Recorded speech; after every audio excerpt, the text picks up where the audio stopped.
I used my savings to save my parents' house, but they signed it over to my sister as a wedding gift, even uninviting me, so I revealed the legal ownership and stopped the transfer mid-ceremony. I am 36, the oldest kid and the orthopedic surgeon everyone in my family calls when a knee pops or a shoulder clicks. I fix rotator cuffs and hip fractures for a living. I am good at it. I am the steady one, the insurance policy, the person who shows up when something breaks. Sunday dinner was roast chicken, 2 sweet wines, and a script my mom had already written. My dad poked at his plate like the peas had secrets. My sister Emma, 28. The son of our household, kept glancing at her engagement ring, letting it catch the light. Mom did not clear her throat. She did not soften anything. She laid her napkin down like a judge, setting her gavel, and said, "I know you spent $720,000 to save our house, but we are signing the house to your sister as a wedding gift." The room shifted. The AC kicked on. I heard the ice machine in the fridge. Emma smirked, leaned back, and added, "And do not come to my wedding. It is for immediate family and people who do not make everything about themselves." My fork hovered over mashed potatoes. I could feel my pulse in the handle. I smiled. It was not warm. "Dad," I said, keeping my voice even, "should I tell them or will you?" His fork dropped. It hit porcelain with a small, honest sound. Mom frowned. "Tell us what." Emma widened her eyes. Performative innocence. What is this, Jerry? Another lecture. I watched my dad's jaw tighten. The muscles fluttered. He stared at the table. The silence had weight. Nothing he said finally. Too fast. "There is nothing to tell." "Okay," I said, sliding my chair back. "Then I will tell it." That was the first crack. The night did not end there. It was just where the mask started to slip. I grew up in this house, the one with the warped porch step and the abelia bushes my grandfather planted. Dad worked at the auto parts warehouse until his back gave out. Mom did everything and nothing. PDA church bake sales, and the kind of gossip that sounds like concern. Emma was the prodigy. Piano speech team, a trail of ribbons on the corkboard in the hallway. I was the kid with flashcards and calluses on my hands from scrubbing dishes at the diner after school. Medicine was not glamorous for me. Pre-med meant 2 jobs, a busted Honda with no heat, and a coffee addiction that probably shaved years off my life. In residency, I slept in call rooms that smelled like bleach and fear. My first year of attending life was mostly bones and budgets. I learned to build a life the way I set a fracture. Line up what is crooked, hold it steady, let it heal. The family dynamic never healed, it calcified. Mom's favorite line, "We raised you, you owe us." It changed shape depending on the bill, property taxes, the new roof, Emma's tuition, Emma's car insurance, the emergency plumber that turned out to be a cousin who did us a favor. Every ask came with a compliment I was supposed to swallow like medicine. "You are so successful now, Jerry. It is nothing to you." Dad did not ask. He just looked tired. When the warehouse let him go, he stopped meeting my eyes. He started calling me Doc like it was a joke that did not quite land. Emma never asked either. She demanded Venmo me for the LSAT class. It is basically investing in the family. You want a lawyer in the family, right? When she did not get into law school, the story changed. Okay, MBA better. Anyway, when she dropped out, the story changed again. Wedding planning is a full-time job. Years ago, when the recession hit and the adjustable rate mortgage my parents should never have taken spiked, the house started sinking. Mom called me in a voice thick with tears. "They will take our home. Jerry, your father, will die if he has to move." I was on trauma call. I just scrubbed out from a femur nail. I was sweaty, hungry, and stupidly hopeful. I said I will fix it. I wired the money, $720,000 over time. First to stop the foreclosure sale, then to clear the liens, then to pay off the second mortgage I did not know existed. It was not one check. It was a drip of crisis. Sheriff sale date.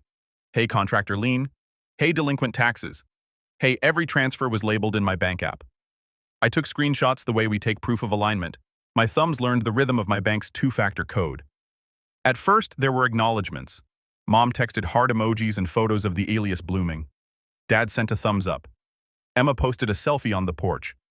Home sweet home, family forever. No tag, no credit. The credit came in other ways. Shifts I did not take. Vacations I canceled. A ring I did not buy for a woman who eventually got tired of me choosing drama and left. My colleagues joked about my mystery mortgage. I joked back because the other option was to admit I was financing my family's denial.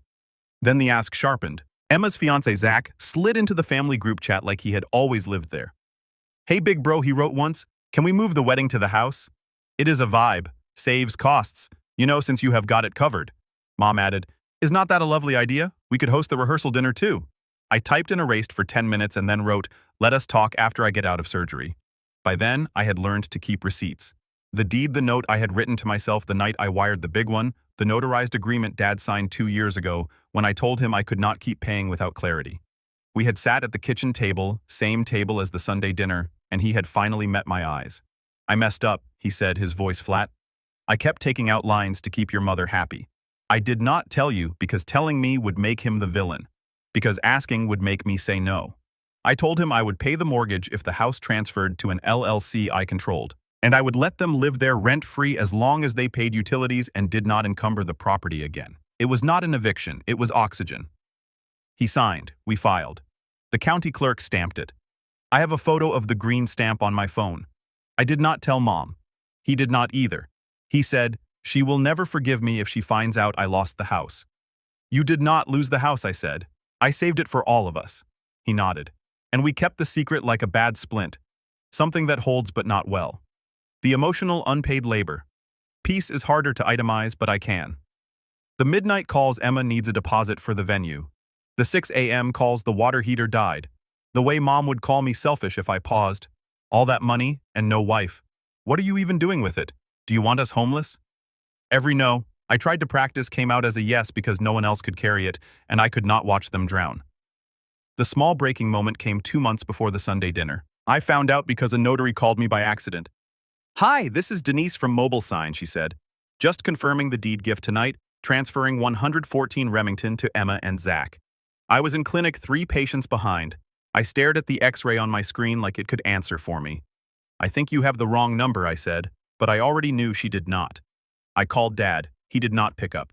I texted him a photo of the stamped deed to the LLC with a simple line, "We need to talk." He wrote back one word. Tonight, we sat in the garage, the place he hides to smoke cigars when Mom's mad. He could not look at me. "She wants it," he said. "She said you would understand, that you would be happy for your sister." "It is not yours to give," I said. He rubbed his forehead. "You will make this ugly if you tell her. You already made it ugly by keeping her in the dark." He did not answer, so I waited. I let him decide if he would tell Mom the truth. He did not. He let her build her gift in her head like a gazebo. He let Emma pick wallpaper on Pinterest. He let Zach measure the backyard for a tent. And then Mom invited me to dinner to announce the present I was supposed to applaud.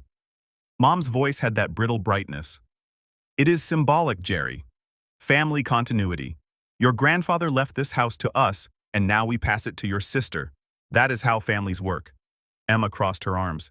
"It is not like you need a house. You practically live at the hospital." Zach shrugged like a man on a couch. "We will take good care of it, bro." I pulled out my phone. I opened the photos, the album called House, the one with scans, records, wire confirmations. I put the phone on the table between the salt shaker and the pepper grinder. The first photo, the county record Remington Place deed recorded Grantee R Home LLC. The second, the notarized occupancy agreement. The third, the bank transfers. April 4th, $185,000. June 19th, $152,000. September 1st, $210,000. A stack of smaller ones like stitches. Mom blinked at the screen, then up at me. "What is this?" "The reality," I said. "I paid. I recorded the deed. Dad signed an occupancy agreement. The house is in an LLC. I own the LLC. You live here rent-free. You do not get to give it away." Emma laughed too loud. "That is fake. You made a fake thing." She tapped the glass with her nail like she could smudge the county seal. Dad said nothing. His silence arrived like a third person. "Dad," I said softly, "please." He inhaled. "The kind of breath you take before anesthesia. It is true." He said, eyes still on the table. "Jerry saved the house. It is his." It took a second to land. Mom's mouth opened, closed, opened. "You went behind my back." "I saved our home," I said, keeping my hands flat on the table because I could feel them shaking. "I let you stay because you are my parents. But you do not get to pretend it is yours to gift to Emma like a favor with my name erased. Emma's voice shot sharp. So you are stealing our inheritance. Wow. It was not an inheritance, I said. It was a foreclosure. It was 2 liens. It was 6 years of me choosing you over vacations, over relationships, over sleep, Zach muttered. Man, this is so dramatic. Like he was at a movie he did not like. Mom tried the old tool. Look at you, she said, tears conjured, throwing it in our faces. After everything we did, after I raised you, after you asked me for another $3,200 last week for utilities that were really a deposit for Emma's venue, my voice did not rise. No more. The house is safe. You can live here under the agreement you signed. You cannot transfer it. And if you try, I will get an injunction. I have already retained counsel. Emma stood up, chair scraping. You are not invited to my wedding. I looked at her, then at Dad. You were going to sign it anyway, were not you? He closed his eyes.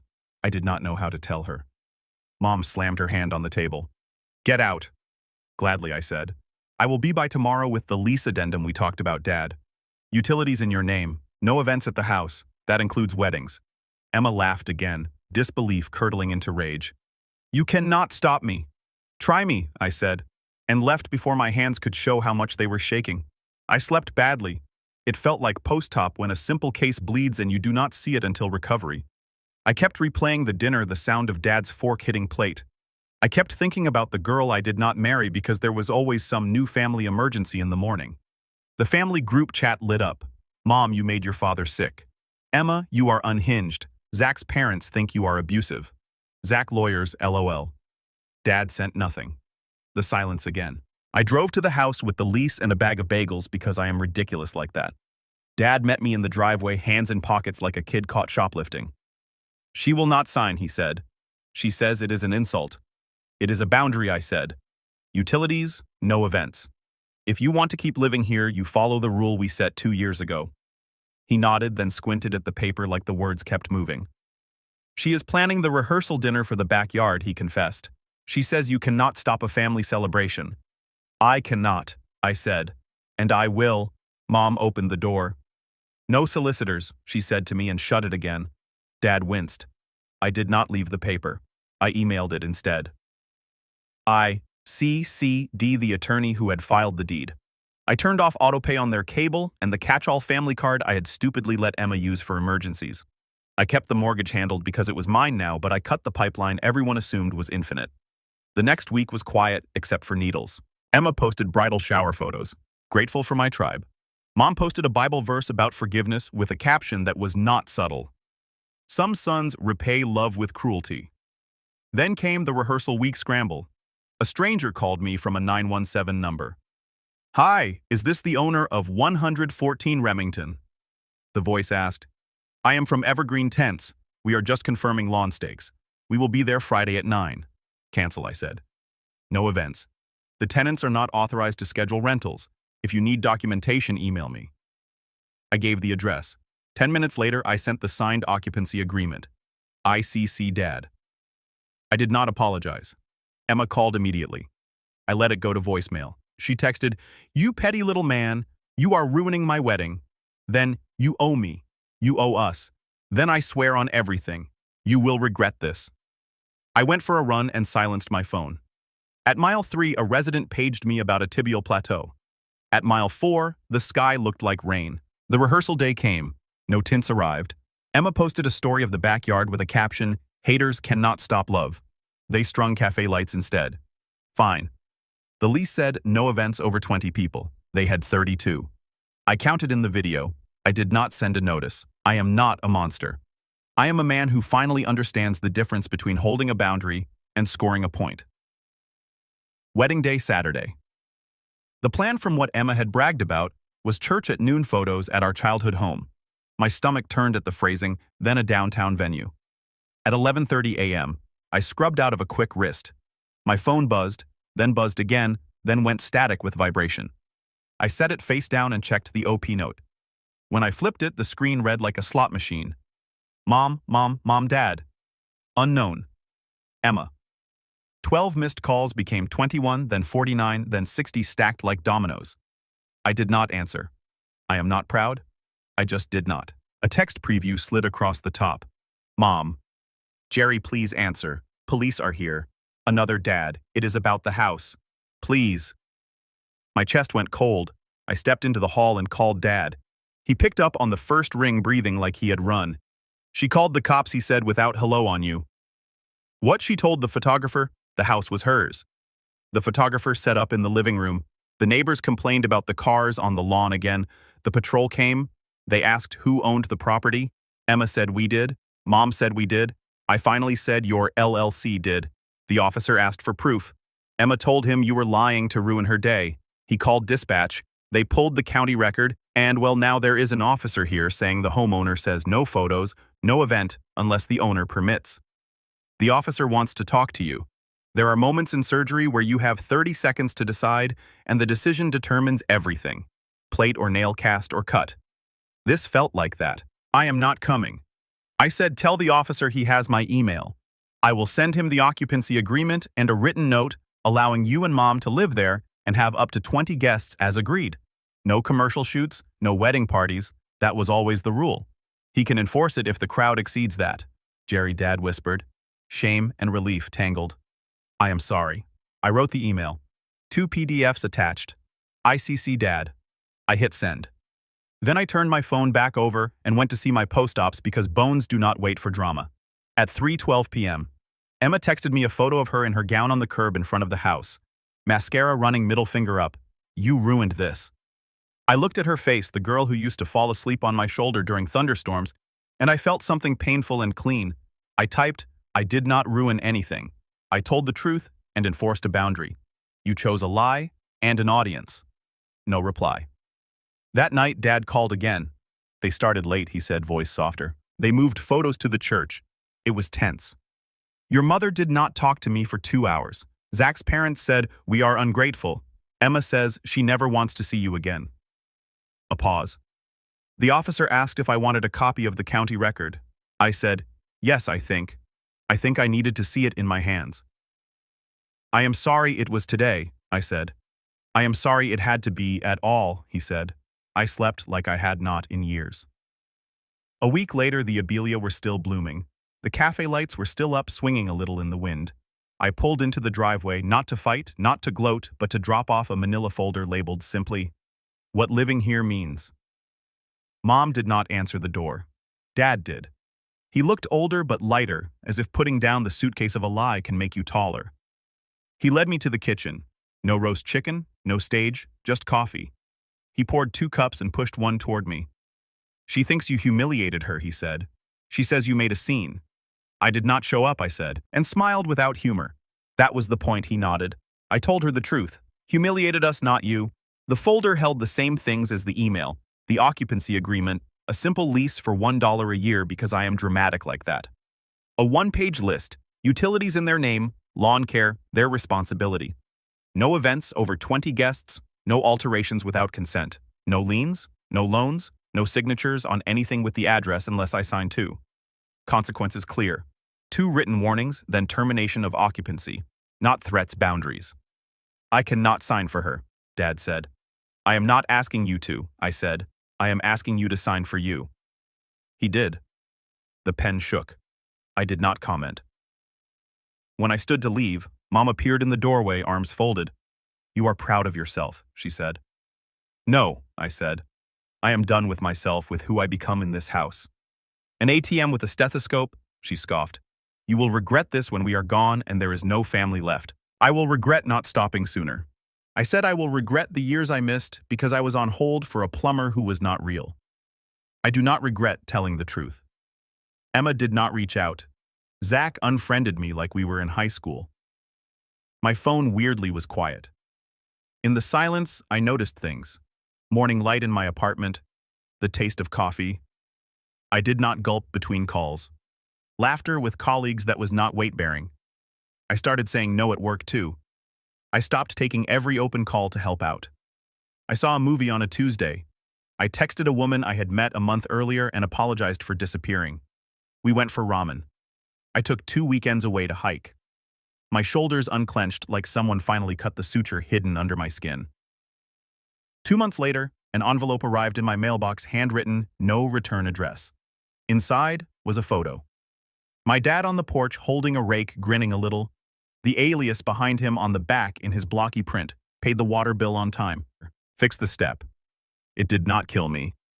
A week after that, I got a text from a number I did not have saved. It was Emma. "House looks nice," she wrote. "We are moving to an apartment closer to Zach's job. Cheaper, smaller, fine." Then, after a pause so long, I thought that was it. I was angry because I thought I was owed. I do not know how to be anything else here. I am not apologizing. Another pause yet. I did not dance. I did not sprint to the porch. I typed, "I hope you build something that is yours." She heart reacted, which is the most Emma thing possible. Moms still post verses, some pointed, some not. We are civil when we need to be. I do not fix their internet anymore. I do not wire money. When Dad tries to slip cash into my pocket for coffee, I let him. He needs to feel like a father. I need to let him. Here is what I learned. And it is not profound, but it is mine. Love without boundaries is just guilt with better lighting. Being the steady one does not mean carrying everyone. It means setting the bone straight and letting the body do its work, even if it hurts, especially if it hurts. My mom said, "We are signing the house to your sister." My sister said, "Do not come to my wedding." I said, "Dad, should I tell them, or will you?" His fork dropped, and the truth landed. The calls came 60 of them. I did not answer. I answer to myself now. And the house is finally just a house. Not a hostage, not a trophy. A place with a lease on the fridge, a fixed porch step, a abelias that bloom whether we deserve them or not. I will not be their bank. I will not be their villain. I will not be their hero either. I will be me, and that's all.